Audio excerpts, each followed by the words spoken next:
Stoics don't waste time arguing with toxic people. They outmaneuver them with strategy. Have you ever walked away from a conversation feeling like your mind has been drained? As if you just paid a massive emotional bill? We've all been there. A toxic person tries to pull you into their chaotic spiral, and you're the one left with the mental cost. But what if you could completely disarm that effect? True power lies not in controlling others, but in mastering yourself. Ancient Stoics like Epictetus, Seneca, and Marcus Aurelius provided a powerful toolkit, a philosophy that helps you maintain calm, protect your dignity, and walk away from manipulation with absolute composure. In a world full of emotional reactivity, this Stoic wisdom is essential. This video will help you reclaim your mental strength by applying seven of the smartest Stoic strategies to deal with toxic people wisely, without confrontation or anger. If you're ready to stop engaging in other people's drama and start protecting your inner peace like a valuable asset, subscribe and hit the notification bell now to begin this journey with us. Strategy 1. Recognize the tactic and neutralize the personalization. The first step to reclaiming your power is awareness, not of them, but of your own inner response. Toxic people thrive on reaction, like a fire needs oxygen. Their goal, whether through criticism, emotional manipulation, or guilt trips, is always the same: to control the emotional tone and make you responsible for their negativity. The moment you recognize the pattern, you reclaim your power. Epictetus taught, "It's not things that upset us, but our judgments about things." This means the toxic words don't hurt you. It's your interpretation, your decision to take the behavior personally. Flip the script. Become a silent observer in your own life. Like a Stoic guard at the gate of your mind, your job is to notice the tactic, blame shifting, interrupting, belittling, and analyze it with reason. Once you name the tactic, you disarm it. It's no longer a mysterious force. And the most powerful realization of all, it's not about you. It never was. Strategy 2. Build strong boundaries with calm conviction. Marcus Aurelius, who ruled an empire, understood that the most important thing is to rule the mind. To do that, we need strong emotional boundaries. Boundaries are not about pushing others away. They are about protecting what matters inside: your peace, your core values, and your clarity.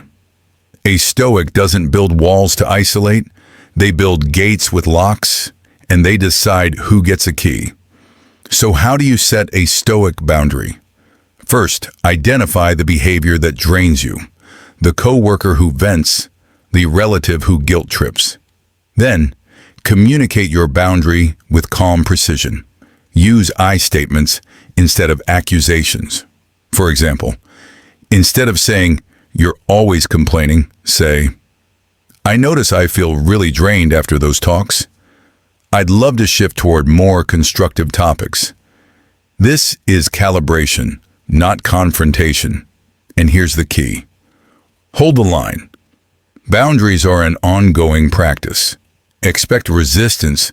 Toxic people will test boundaries. Your calm repetition is stronger than any loud argument. Consistency, not emotion, is what creates lasting strength. Strategy 3. Deploy the gray rock method. There is a certain type of toxic person who craves emotional reaction like air to breathe. They poke, provoke, and repeat the tactic. The goal isn't necessarily to hate you, but to extract your emotional energy and feel alive. This is where Stoic philosophy beautifully aligns with modern psychology through the gray rock method. Seneca once said, "A wise man is content with himself." That means you don't need to join every battle. Instead of playing their game, You choose to become emotionally uninteresting. Be flat, neutral, and calm. Not sarcastic, not fake, just stillness. Imagine arguing with a boulder. You push, insult, mock, but it doesn't move. Eventually, you get tired and give up. That is the effect of becoming emotionally non-reactive. You remove the fuel. The drama collapses without a stage. When manipulation escalates, simply respond with neutral phrases like, "Okay," or "That's your opinion." No fire, no explanation. Their chaos does not belong to you, and you are a stoic observer. Strategy 4.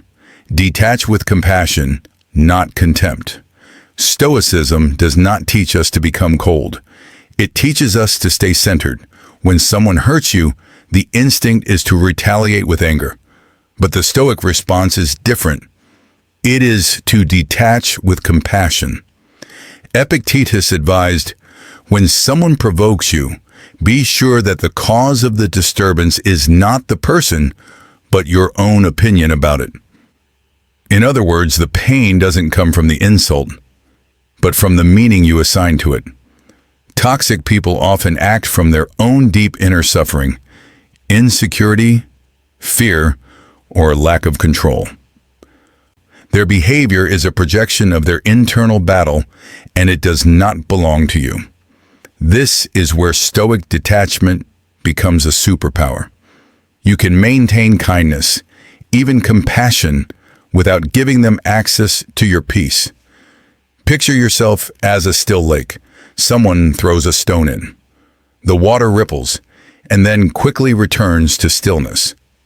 Your job is not to stop the stone, but to return to stillness faster. You simply observe, step aside, and make the quiet decision to no longer carry their burden. Strategy 5. Limit exposure and cognitive reframing. Sometimes the most stoic act is simply walking away, or at least stepping back.